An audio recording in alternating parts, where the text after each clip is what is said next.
Corona પહેલા ઓલી film આવી હતી દે દે પ્યાર દે, અને મને ખરેખર મેં એને પ્યાર દઈ દીધો. મને એવી ફિલ્મ ગમી હતી ને, એવી રમૂજી ને એવી મજા આવી ને. ઓલો 50-60 વર્ષનો કાકો રહ્યો ને, કંઈક 25-30 વર્ષની છોરીને પટાવીને એને લગ્ન કરવાની વાતો આવે છે.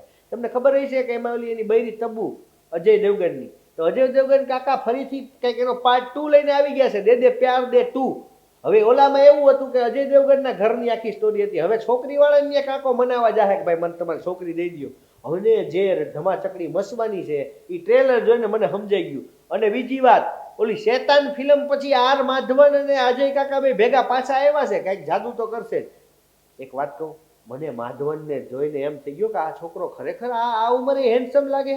આ છોકરો કહેવાનું જ બંધ થાય કાકાને. તમે જુઓ 50 આસપાસ તો એની ઉંમર હશે, પણ જે 20-22નો લાગતો હતો ને, ખાલી વાળ ધોળા હતા એ જ. તો દે દે પ્યાર દે 2માં રાકુલ પ્રીત છે, અજય દેવગન છે, જૂની કાસ્ટને જ રિપીટ કરી. તબુ માસી દેખાણા નથી, પણ કદાચ ક્યાંક પિક્ચરમાં એકાદ નાનો કેમિયો તો હશે જ. હું લખી દઉં, જાઓ તમે લખી લો કોરા કાગળમાં.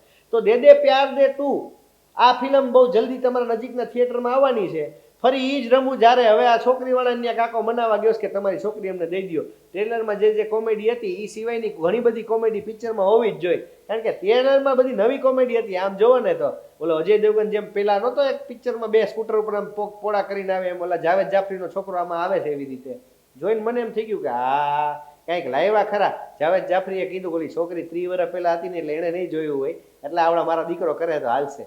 તો આ બધી વસ્તુ તમારે જોવી હોય ને તો ફટ દઈને પહોંચી જજો દે દે પ્યાર દે 2 થિયેટરમાં આવે એટલે. હું તો જવાનો જ છું, મારી ઘરવાળી ગર્લફ્રેન્ડને અલગ ને ઘરવાળીને અલગ લઈને. તમે જાજો દે દે પ્યાર દે 2.